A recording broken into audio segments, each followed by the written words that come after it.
Hello, ladies and gentlemen. It is your host with the most, White Boy 7th Street, and I want to start this video off by apologizing. I'm super sick right now. I'm dealing with this bad sinus infection. I went to the doctor, got antibiotics for the first time in my life. I might save some of these for the zombie apocalypse, but I was losing sleep. I don't know if it was because I was ill or because of the recent news from Michael Condrey, the lead developer of Cod Ww2. If you don't know Michael, he introduced boost jumping into the Call of Duty franchise, the sci-fi advanced warfare shooter, supply drops, pay-to-win weapons, support streaks. A lot of bad things in Call of Duty has been added under his watch, and it's very disappointing. And I'm still hyped for Cod Ww2 because World at War was one of my all-time favorite CODs. It was the COD I put the most hours into. I was ranked 27th in the world at one point in kills. Quick history lesson, Cod 4 came out, which revolutionized first-person shooters, and then Cod World at War came out afterwards. A lot of people transitioned over to World at War. Some people did for a little bit and went back to Cod 4. I kept on playing World at War for many years, and I was petitioning for another Call of Duty in World War II for so long, and when I heard the news of World War II, I was really excited. Unfortunately, they didn't listen to me early on, or a lot of the community early on. They listened to a lot of the trick shotters who wanted like this boost jumping. I'm still hyped for World War II COD because I think it's going to solve a lot of the problems, it being boots on the ground, this and that. Man, I don't think it's going to solve the ignorance and the arrogance of the Call of Duty developers. I can't believe that this is a billion-dollar company and they're letting things like this get through. Maybe they're just totally clueless, but he tweets out, "As true today as any day, creative innovation starts from the presumption that developers are smart and want to contribute. Nurture it." Okay, the Call of Duty developers are not smart in terms of Call of Duty knowledge. I mean, it's evidence. All next generation CODs are pretty much trash besides Black Ops 3. And even Black Ops 3, you get the War Machine and Death Machine for, like, the specialists are like kitty participation trophies. And they have supply drops. So it's baffling that COD got worse with more technology. Like on PlayStation 3, they were pushing everything to the max. That PlayStation, when you put in that that Black Ops 2 disc in your PlayStation 3 or Xbox 360, it used every single inch of that processing power that those systems had. Now, it seems like they use that extra space in the next generation, or its current next generation, but, Xbox One, PlayStation 4. They use that space for, supply drops and stuff, which is super disappointing. But it's evidence that Call of Duty doesn't, like, the developers are not right. I'm sorry, but they're so arrogant that they think that they know what's best when they don't even play the own game that they make. Are any Call of Duty developers passionate about Call of Duty year after? And it proves it in this tweet. He links to an interview he did with a developing YouTube channel about like game development. And in this interview, he says that he gets inspired from music and movies, which is okay. I like that. I like when, Call of Duty feels like a movie. That's cool, but he also says he takes inspiration from other people within the dev studio, whether it's the janitor, whether it's the guy who made the fish AI swim out the way, whether it's a grass graphic designer. Anybody can have a voice in the development cycle. But not once does he mention the Call of Duty community who plays the game. So whether it's an external influence like the latest film you see, to having lunch with somebody on the team who says, "Hey, I've got this great idea and I don't know how to get it into the game."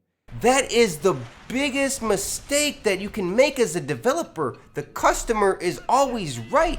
And I get not listening to everybody in the Call of Duty community. And they might think we're stupid because we buy the game every single year. We buy these supply drops. Half of these YouTubers say, "Oh, the supply drop weapons are so bad, blah, blah, blah."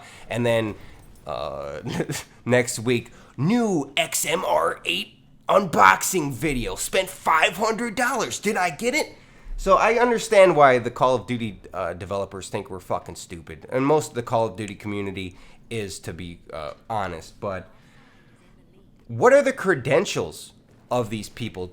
I believe strongly that 5% of the Call of Duty developers every year, I think there's like 500, 1,000 people working on Call of Duty, 5% actually enjoy their job because it's a copy and paste every year. They're grinding it out. Does any Call of Duty developer have 10th prestige in any Call of Duty ever? I doubt it. It's just so frustrating. Like, Battlefield was so successful this year because they listened to the community. I was there firsthand. I got to speak to the developer. At least they listened, and I know they listened to other people. And I'm not saying they should listen to everybody with an opinion. Obviously, it was wrong when some of the trick shotters wanted to go to boost jumping because they thought the extra jump was going to give them more spins or something, but big failure there. It's so arrogant, and his history repeats itself. I remember this time last year, PlayStation 4 interviewed Infinite Warfare single-player developers, and it was so disturbing. And I'm going to put a clip right here. We want this to feel like a gritty, boots-on-the-ground, authentic military experience. You guys going down the sci-fi route? I wouldn't say sci-fi at all. No. So these are humans fighting humans.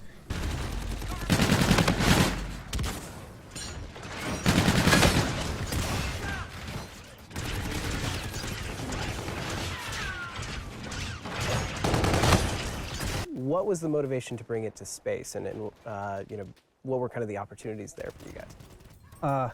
I mean, first and foremost, the motivation was the enthusiasm of the team. We all wanted to make this game. We could feel it in our bones. Like, no one was going to tell us no. This was the game we absolutely wanted to make. It was the game we knew we needed to make. How are you going to say that no one can tell you that we're not going to make this game because we think we're right? No, 3 million people disliked that video, and the sales, they told you that no, I guess you can make the game, but not a lot of people are going to play it. How are you going to go from 28 million copies sold just a few years ago to what, 8 with like 4,000 active players online? They don't even show the active online users. It's so arrogant that these Call of Duty developers, like, they don't listen to the community whatsoever. In this interview that Michael did, he says he gets inspired from the janitor, from music, from movies, from this, from that, from the grass designers, but not once does he say the community. Who are these developers? Like I said, what are their credentials? I got the world's fastest nuke. I was ranked 27th in World at War. There is a reason, I think, that Call of Duty was once successful, because there was passion behind it. Like, I feel like David Vonderhaar is passionate about Call of Duty, and that's why the Treyarch games are good. He doesn't get 10th prestige, but he plays the game, and I feel like he does listen to the Call of Duty community, and not the esports community, not the trick shotters, not the snipers. How about 90% of your user base, which is dwindling rapidly every single month? Why don't you listen to the people who play the game like it's meant to be played in public matches, where most of the matches get played? That's where most of the enjoyment comes from. Like, the quote on this tweet is, "Ideas can come from anywhere," but not once does he mention the Call of Duty community or their players. And I think that should have been front and center. And I was talking to Kelly about this, and she said maybe he was just talking about developing in general. And he's definitely talking about his experience developing. And the last 10 years, he has been developing Call of Duty. So he's talking about Call of Duty. And the Call of Duty development process from his mouth is inspired by music, movies, and like just developers. And they have been proven wrong year after year after year with the decline of Call of Duty, and it's embarrassing now to be a Call of Duty fan. I mean, less noob friendly as the recent Call of Duties. Can they add specialists? Battlefield 1 did it with like the Trench Raider and the Flame Trooper. Maybe there be some specialist system. I don't see how they can shoot down aircraft with like a launcher that locks on. Maybe there's like an anti-aircraft thing that you can place on the map, or a turret on the map. If there is going to be any aircraft, I mean, really in World War II, there was planes.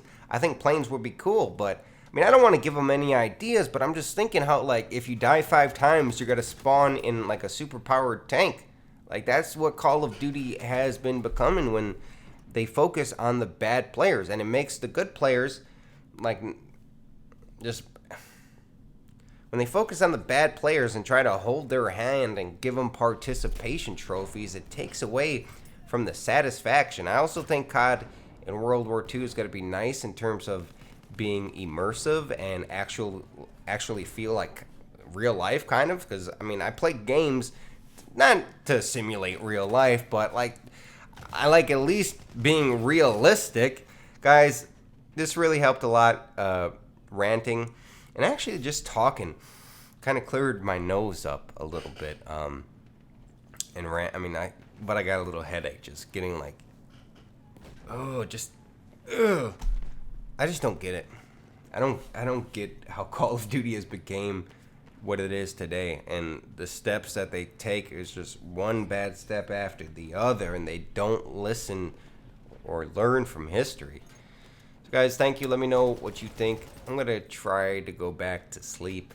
Hopefully I can. I got a few hours of sleep, and I woke up just feeling bad. So, also, if anyone's still here 10 minutes into the video, please give me some energy. Give me some healing spirit. Can you do this to the computer screen? You might be a weirdo or your phone. Can you just, like give me some good energy? Like, I need all the help I can get, because... Man, I got to tell you, I haven't been sick in a while, and it's a very humbling experience. I realize that I'm still in human form. Like, my brain's not human form. My brain's like Super Saiyan level 8, but like my body's still human. So I gotta be humble and take this L this week and just lay in bed and try to recover. But like I said, thank you guys for watching. I repeated myself a few times in this video, but I just had to get this point across. It's getting ridiculous. Like, if they mess up COD World War II, I mean, at least David Vonderhaar is next. Maybe he'll update the engine, but good luck on that.